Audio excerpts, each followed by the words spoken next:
Hello বন্ধুরা, Mary ব্লগে সবাইকে স্বাগত।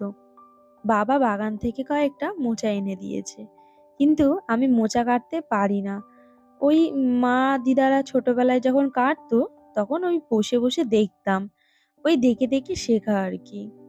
খুব একটা ভালো পারছিলাম না। একটা একটা করে হাত দিয়ে ছাড়িয়ে নিলাম, তারপর বটি দিয়ে ছোট ছোট করে কেটে নিলাম। এইভাবেই সবগুলো মোচা ছাড়িয়ে নিলাম, অনেকটা সময় লেগে গেছিল। এবার কড়াইটা গরম করে আলুগুলো ভেজে নিলাম। আলু ভাজার সময় সামান্য নুন ও হলুদ গুঁড়ো দিয়ে দিয়েছিলাম।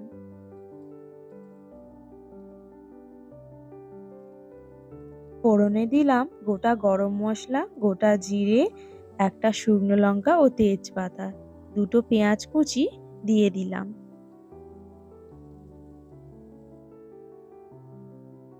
হাফ চামচ চিনি দিয়ে দিলাম। আদা রসুন বাটা দিয়ে দিলাম। ওই 2 টেবিল স্পুনের মতো দিয়ে দিয়েছিলাম। একটু নাড়াচাড়া করে একটা মিডিয়াম সাইজের টমেটো কুচি দিয়ে দিলাম। এবার দিলাম 1 চামচ লঙ্কা গুঁড়ো, হাফ চামচ ধনে গুঁড়ো, হাফ চামচ জিরে গুঁড়ো ও হাফ চামচ হলুদ গুঁড়ো। সামান্য লঙ্কা গুঁড়ো আর একটু অ্যাড করলাম। ভালো করে মশলাগুলো কষিয়ে নেব। সামান্য জল দিয়ে দিলাম।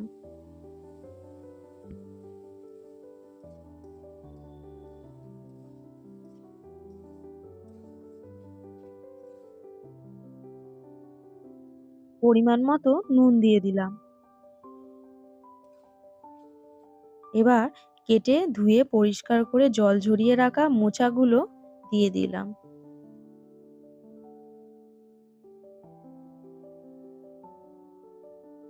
আমি এখানে মুসুর ডাল ব্যবহার করেছি, আপনারা চাইলে মুগ ডালও ব্যবহার করতে পারেন।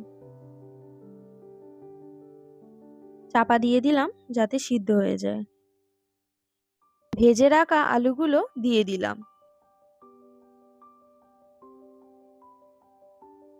জল দিয়ে চাপা দিয়ে দিলাম। মোচাটা হোক ততক্ষণ আমি মাছগুলো ভেজে নেব। 4টে ইলিশ মাছের পেটি নিয়েছিলাম, নুন হলুদ মাখিয়ে রেখেছি। এগুলো ভেজে নেব। আজকের মেনুতে ছিল মোচার ঘন্ট ও ইলিশ মাছ ভাজা।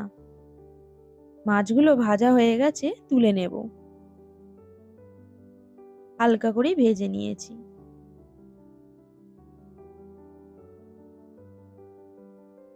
আলুটা সিদ্ধ হয়ে গেছে, নেড়ে চেড়ে এবার গরম মশলা দিয়ে নামিয়ে নেব।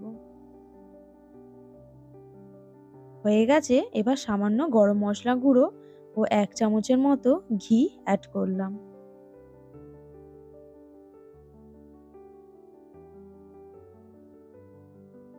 আজকের মতো ভিডিওটা এখানেই শেষ করছি। দেখা হচ্ছে পরবর্তী ভিডিওতে। টাটা সবাইকে।